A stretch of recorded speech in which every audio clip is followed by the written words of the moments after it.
আব্বা আদম আলাইহিস সালাতু ওয়াস সালাম, আম্মা হাওয়া আলাইহিস সালাতু ওয়াস সালাম, দুজন আল্লাহ জান্নাতে রাখছিল। জান্নাতে তারা সরজমিনে থাইকে আসছে, তো তাদের সন্তানই তো আমরা। তারা যদি জান্নাতে থাকতো তাহলে আমরা জান্নাতেই বসবাস করতাম। তারা দুনিয়ায় আসছে, আমরাও জান্নাত দুনিয়াতে আসছি। তারা চলে গেছে, আমরাও চলে যাব। প্রশ্ন হলো তাহলে আমরা দুনিয়াত পাঠাইলো কেন? আবার দুনিয়াত পাঠাইছে, আবার আমরা আবার নিয়েও যাইব। তুই কিছু সময়ের জন্য দুনিয়াতে আমরা পাঠাইলো কেন? এটা একটা প্রশ্ন আসে। এই প্রশ্নের জবাব হলো, চিরস্থায়ী জান্নাত আল্লাহ আমাদেরকে দিবে। চিরস্থায়ী জান্নাত আল্লাহ আমাদেরকে দিবে। প্রত্যেকটা মানুষের জন্য আল্লাহ একটা কইরা জান্নাত বানাইছে। কথা বুঝতেছে?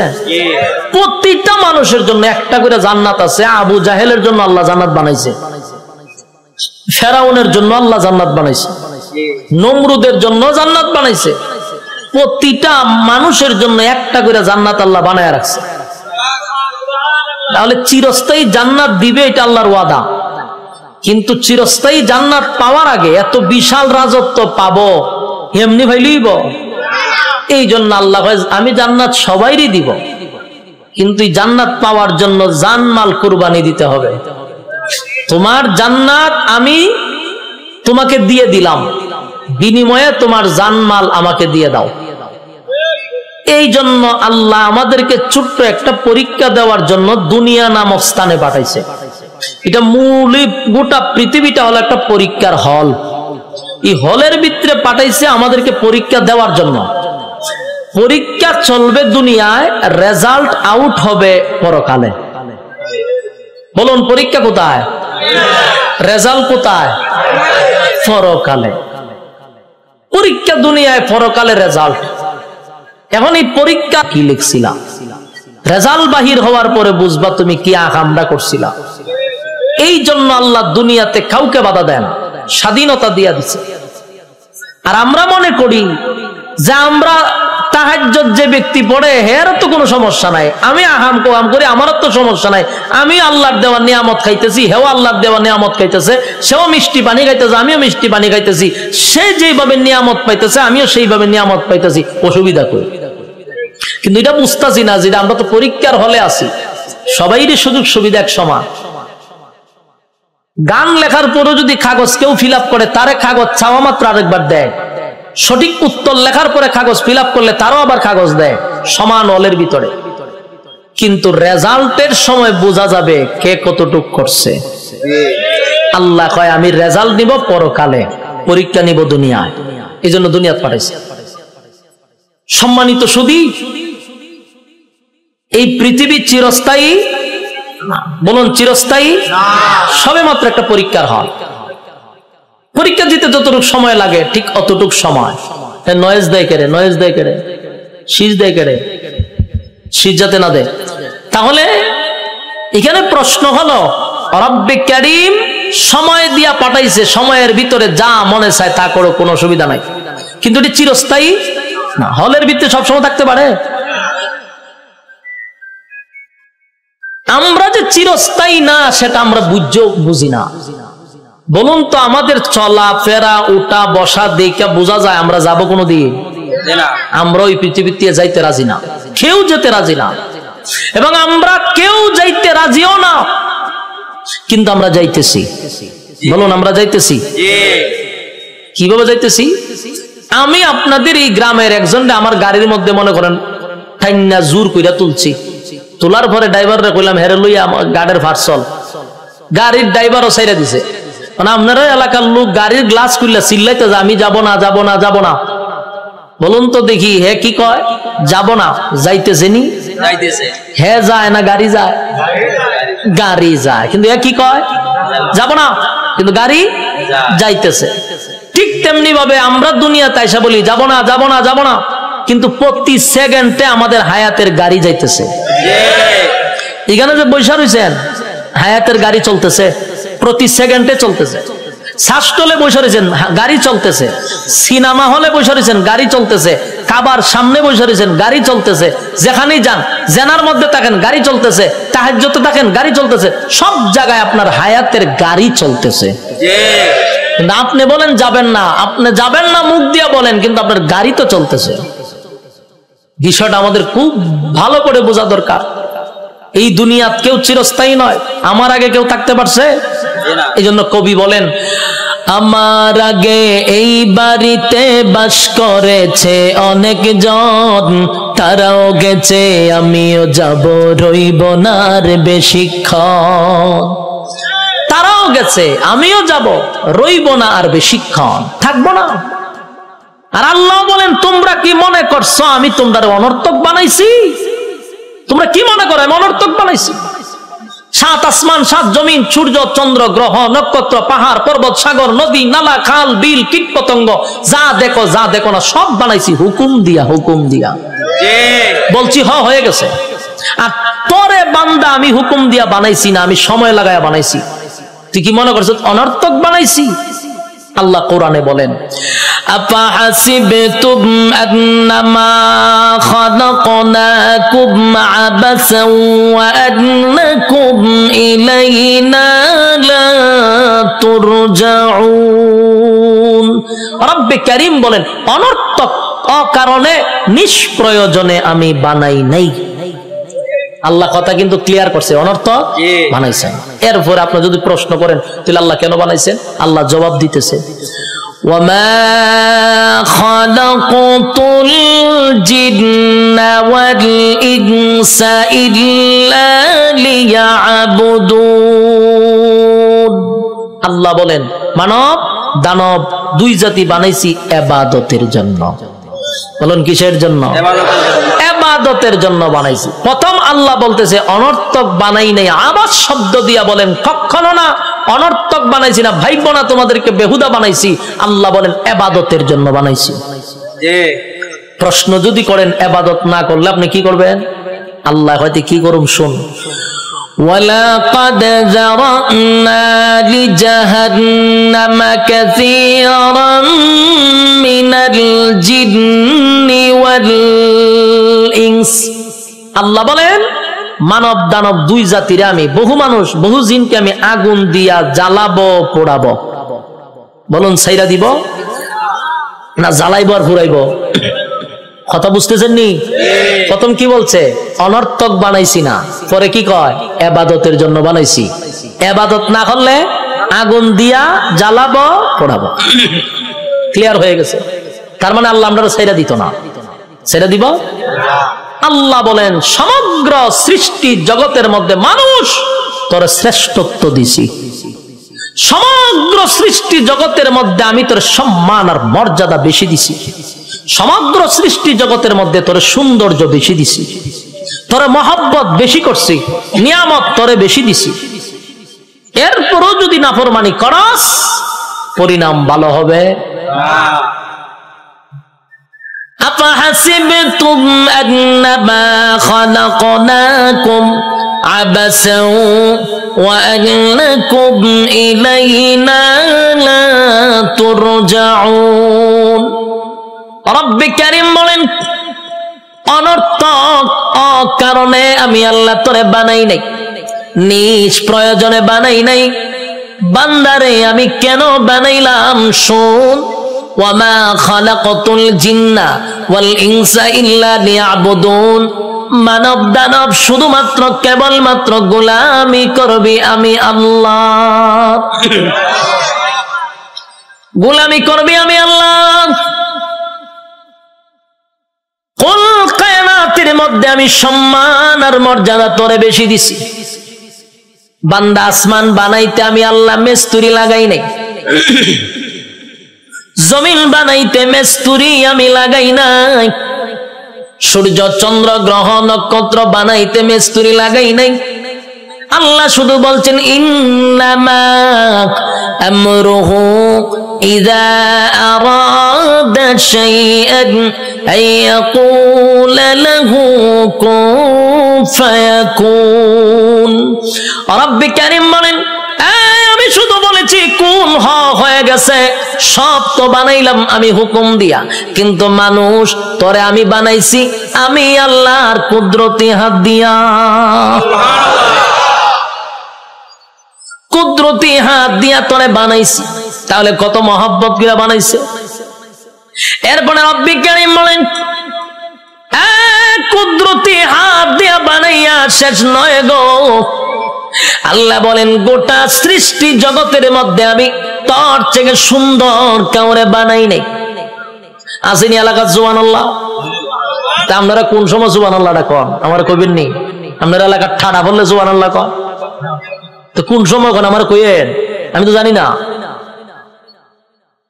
সমগ্র সৃষ্টি জগতের মধ্যে সুন্দর কারে বানাইছে? আমরা অনেক সময় কই সুন্দর মানুষ দেখলে লোকটা ফেরেশতার মতো সুন্দর, কই না? কিন্তু আল্লাহ কয় ফেরেশতা সুন্দর আমি কোরআনের কোথাও বলি নাই। হয়নি আমরা ফরির মতো সুন্দর হয়নি? মাইয়া যদি সুন্দর হয়তো ফরির মতো, হ্যাঁ ফরিদে সুন্দর কোরআনে কইছি নি? তুই কে রে কস? কয় ফেরেশতার মতো সুন্দর, ফেরেশতা সুন্দর আল্লাহ কোরআনে কইছি নি? আমরা ফাঁকি দেখলে কই ময়না পাখি কত সুন্দর, টিয়া পাখি কত সুন্দর, হরিণ দেখলে কত সুন্দর, হ্যাঁ এগুলা যে সুন্দর কোরআনে আসেনি। কিন্তু আল্লাহ বলেন মানুষ যে সুন্দর করে বানাইছি এই কথাটা আমি এমনে এমনে বলি নাই। আল্লাহ বলেন মানুষ বানাইছি সুন্দর করে, এই কথাটা বলতে গিয়ে আমি চারটা কসম করছি। কয়টা কসম? রব্বি কারীম বলেন চারটা কসম করছি আমি আল্লাহ। মানুষ তোরে সুন্দর করে বানাইছি এই কথাটা আমি কসম কেড়ে বলছি, একটা নয় গো, চারটা কসম করছি। প্রথম নাম্বার কসম হলো তিন ফলের কসম আমি আল্লাহ করলাম। ওয়াজাইতুন, আল্লাহ বলেন জাইতুন ফলের কসম আমি করলাম। ওয়া তুর সিনিনা, সিনাই পর্বতের কসম করলাম। ওয়া হাযাল বালাদিল আমিন, আমি আল্লাহ পবিত্র মক্কা নগরীর কসম করলাম। কসম হলো কয়টা? চারটা কসম আমি আল্লাহ করছি। বান্দারে তরে বানাইতে গিয়া চারটা কসম করছি। কেন করলাম? কসম করলে তুই কথার গুরুত্ব দিবি, তাই একটা দুইটা নয় চারটা কসম কাটছি। তোরে সুন্দর করে বানাইছি, তোরে সুন্দর করে বানাইছি, তোরে সুন্দর করে বানাইছি, তোরে সুন্দর করে বানাইছি। চারবার কসম করছে। চারবার কসম করে আল্লাহ বলেন লাকাদ খালাকনাল ইনসানা ফি আহসানি তাকওয়িম। রব্বি কারীম বলেন বালিশের সঙ্গে মাথা লাগাইয়া একটু চিন্তা করে দেখ। আমরা তো ঘুমায়া থাকি, দুনিয়া নিয়ে চিন্তা করি আর ঘুমাই না। মাঝে মধ্যে একটু বালিশের সঙ্গে মাথা লাগাইয়া একটু চিন্তা করবেন আল্লাহর নিয়ামতের উপরে। মালিক বলে বান্দা তুই একটু চিন্তা করে দেখ আমি আল্লাহ তোরে সম্মান আর মর্যাদা কত দিছি। বান্দারে তোর সম্মানের চেয়ে বেশি কারণ আমি আল্লাহ ফেরেশতার এত সম্মান দেই নাই। ফেরেশতা নূর দিয়া বানাইছি, ফেরেশতার জন্য জান্নাত বানাই নাই। মানুষ তোর জন্য জান্নাত বানাইছি, ফেরেশতার জন্য জান্নাত বানাই নাই। তোরে সুন্দর করে বানাইছি কোরআনে বলছি, ফেরেশতারে বানাইয়া কোরআনে বলি নাই। এত সম্মান, এত মর্যাদা আর এত নিয়ামত আমি আল্লাহ তোরে দিলাম। দুইটা চক্ষু দিলাম, এত পাওয়ারফুল চক্ষু যে তাকানোর সাথে সাথে সাত আসমান একেবারে 500 বছরের রাস্তা আমরা দেখতে পারি। সুবহানাল্লাহ। এখান থেকে তাকাইলে যে আমরা নীল আকাশ তারকা দেখি, তারকা প্রায় 200-300 বছরের রাস্তা। সুবহানাল্লাহ। সূর্য এই পৃথিবীর থেকে 9,30,00,000 মাইল উপরে, চাওয়া মাত্রই আমরা দেখতে পাই, ঠিক নেই? চোখের পাওয়ারটা কি মনে করছেন? চোখের পাওয়ার এত বেশি, বিদ্যুতের চেয়েও মানুষের চোখের গতি বেশি। বিদ্যুতের গতি হলো প্রতি সেকেন্ডে 1,86,000 মাইল বেগে যায়, আর আমাদের চক্ষু এর থেকে হাজার হাজার কোটি গুণ মাইল উপরে যায়। আল্লাহ এত পাওয়ারফুল দুইটা চক্ষু আমাদেরকে দান করছে, এরপরে আমাদেরকে মেধা শক্তি দিছে, ভালো বোঝার শক্তি দিছে, মন্দ বোঝার শক্তি দিছে। ফেরেশতা কিন্তু শুধু ভালো বুঝে রে, মন্দ বুঝে না। শয়তানরে আল্লাহ শুধু মন্দ বোঝার তৌফিক দিছে, খারাপটা খালি খারাপ বুঝে, ভালো বুঝে না। আর মানুষ ভালো মন্দ বোঝার তৌফিক দিছে, কথা হয় না? এতগুলো নিয়ামত আল্লাহ দিলেন, হাঁটার জন্য পা দিলেন, হাত দিলেন, চক্ষু দিলেন, মাথা দিলেন, এত সুন্দর করে কাঠামো দিয়া মানুষ বানাইলো। বান্দা কেন বানাইছি? গোলামি করবি আমি আল্লাহ। আর আল্লাহ বলেন তুই আমার গোলামি করবি। সূর্য তোর গোলামি করবে, চন্দ্র বান্দা তোর গোলামি করবে, জমিন বান্দা তোর গোলামি করবে, যা কিছু দেখস বান্দা তোর জন্য বানাইছি সব তোর গোলামি করবে।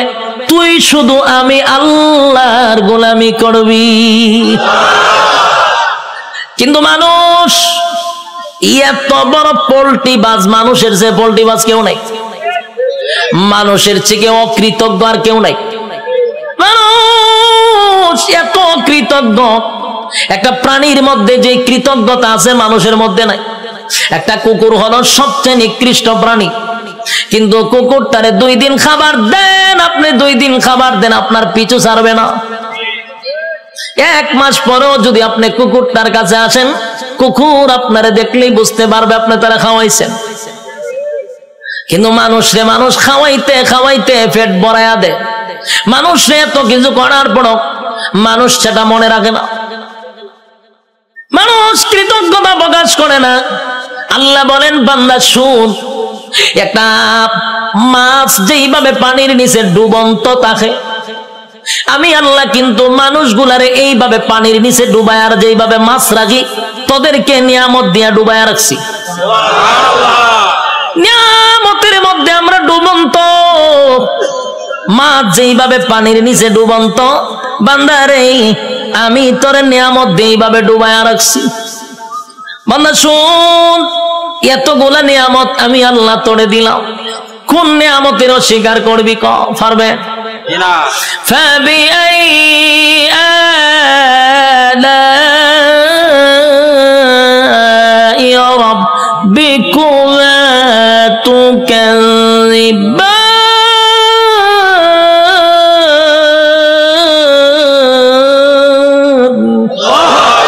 আল্লাহ বলেন কোন কোন নিয়ামতের অস্বীকার করবি? আমি আল্লাহ তোরে কি দেই নাই বল? সব দেওয়ার পরে বদনা আমার খাইলি, আমি আল্লাহর নিয়ামত খাইলি, সব আমি আল্লাহ তোরে দিলাম। এরপর 24টা ঘন্টার ভিতরে বান্দা 1টা ঘন্টা আমি আল্লাহর ইবাদত করস না। যুবক ভাই, কথাগুলি কি দিলের কান লাগায় শুনতেছেন? দিলের কান লাগাইয়া কথাগুলি শুনেন। 24টা ঘন্টা আল্লাহ সময় দিছে। কত ঘন্টা? রাইতে দিনে 24 ঘন্টা। দিলের মধ্যে একটু প্রশ্ন করেন তো দেখি, 24টা ঘন্টার ভিতরে আল্লাহ তো দিল আমরা 24 ঘন্টা।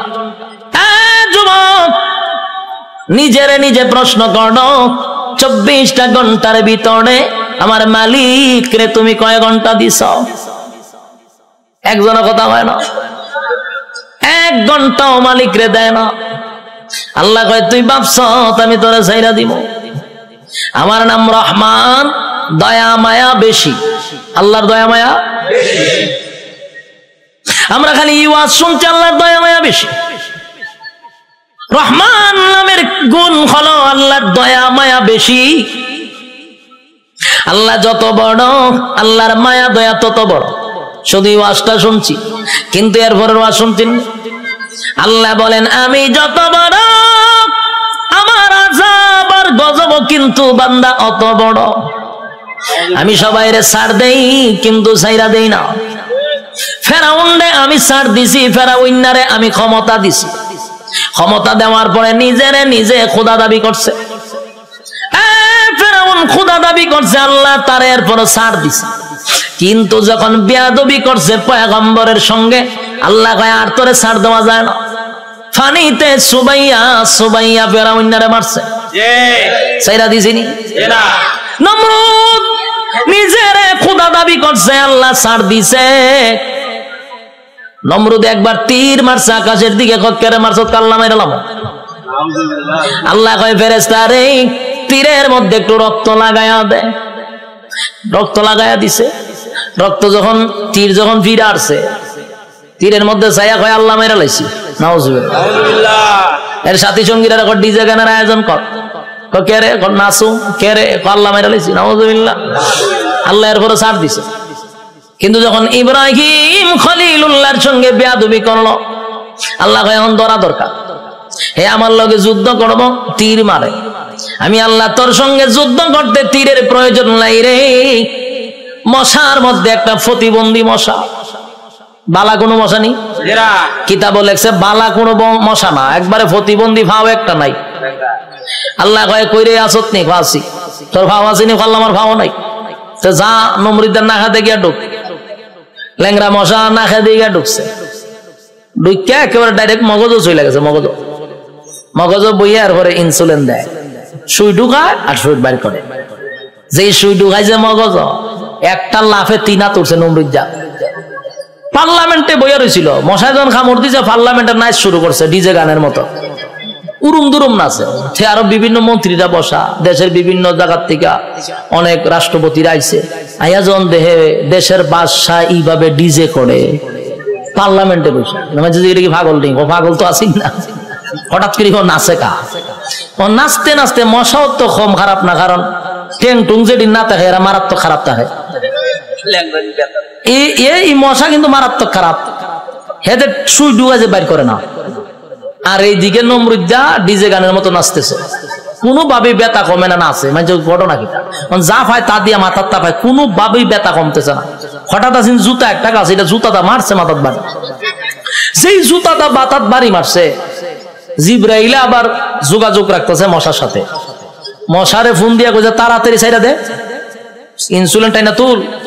যখন হের সুই টান্দা তুলছে, ব্যথা ছাড়ছে। এখন নমরুদে জুতার পাইছে, সব বনা কি একটা জিনিস বারে দিলাম, মাথার ব্যথা দিল সাইরা। জুতার মধ্যে কোন ওষুধ আছে না? আসলে কি জুতার কোন ওষুধ আছে? এটা আল্লাহ বেজ্জতি করার একটা সিস্টেম।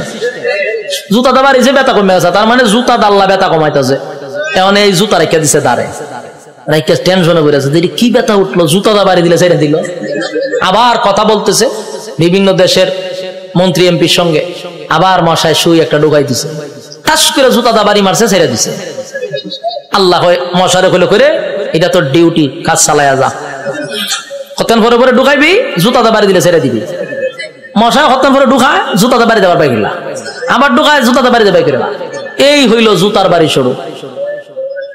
তখন নমরুদ্দা একা একা জুতাটা কত বাইরিত, হাতে ব্যথা ধরে লায়। তাই একজন লোক রাখছে, ধরে মাসে এত টাকা বেতন দিমু, হেজিকে চাকরি কি দেখো জুতা দেখালে ভিডানি তাও খারে দেশের বাদশারে। এইরকম যদি আমার নিত, আমি তো বললাম টেকা টোকা লাগতো না, আমি খালি জুতাটা ভিডামো আপনার, আমার টেকা দেওয়া লাগতো না। বাস্তব নেই। দেশের একজন বাদশা যদি হয় আমার জুতাটা ফিডাইবা, আমার কি বেতন লাগবো না? আমার মনের ভিতরে যত জিদ আসিন সব মিলামো এক একটা বাড়ির সাথে, ঠিক নেই? জুতা দেখ একটা বাড়ি দিমার ঘুমায় আয় না, এটা অত সালের একটা জুতার বাড়ি। দ্বিতীয় বাড়ি দেখো, এটা অত সালের একটা বাড়ি। এক সালে এক যন্ত্রণা বুক করছে, আর তোর জুতাটা বাইরিতেছি, টেহারা কম নেই। এই লোক হয় যে আমি বাসার জুতাটা বাইরামো, আমার টেকার দরকার নাই, আপনি আমার চাকরিটা দেন। চাকরি দিছে, এখন পার্লামেন্টে বেশা বৈশা কথাবার্তা বলতেছে, যখন মশা কামড় আলী ইশারা দেয় তাড়াতাড়ি দেয়, পাশে জুতাটা ঠাস করে পিছন দিয়ে বাড়ি মারে। দেশের মানুষ বিভিন্ন দেশ থেকে আসে, আইসা কয় যেই বাসার ইজ্জত নাই, মানছে তারা জুতাটা বাইরা, এর সাথে আবার কি এর বৈঠক হঠাৎ থেকে, এটা ভাগল, এখান থেকে এক বেজ্জতি। তো জুতাটা বাইরিতে বাড়িতে প্রথম তো শখে শখে জুতাটা বাইরেছিল, ঠিক না? জুতাটা যে বাইরেছে প্রথম তো শখেই বাইরেছে, আনন্দে বাইরেছে, কিন্তু বাইরিতে বাইরিতে তখন তো বেচারার বিরক্ত হয়ে পড়ছে। কত বাইরিত, খানা খাইতে পারে না, ঘুমাইতে পারে না, বাথরুমও যাইতে পারে না, খালি বাইরা। এই বেচারা হয়েছে বিরক্ত। এমন অবস্থা হয়েছে এখন জুতাটা বাইরানি লাগে হতান পরে পরে। বাথরুমে গেছে, একটা বাথরুম করতে গেন টাইম নাই না, জুতাটা বাড়ি দেয়, সে বিপদ করছে না, খানা খাইতে পারে না। এই বেচারা কয় এর যদি আমি জুতাটা বাইরিতে থাকি আমি এমনি মরে যাবো, খাওয়ার নাই ঘুম নাই তো আমার মরণ হয়, তে একবার এর মাইরি মরে যাইয়া। এখন হে কইল সিদ্ধান্ত নিয়েছে না এমন মরম চাকরি না করলে আমার গর্দান যাইব, আর আমি যদি চাকরি করতে চাই আমি এমনি মরে যাবো গা, তে এক বালা হেরে মাইরা মরে যাইয়া। তখন একদিন জুতার বদলা বড় একটা মুগুর লইছে, আমরা এটা কিতা কই মুগুর বলনি, মুগুর লইছে একটা, লইয়া পিছে বইয়া রইছে। তখন জুতা বাড়ি দে, তখন মুগুর লইয়া যৎকান শরীরে শক্তি আসিন একটা বাড়ি দিছে, মাথা দুই ভাগ হয়ে যা। ল্যাংরা মশা যে মাথার ধরেছিল ছায়া দেয়, ছাদ নাই,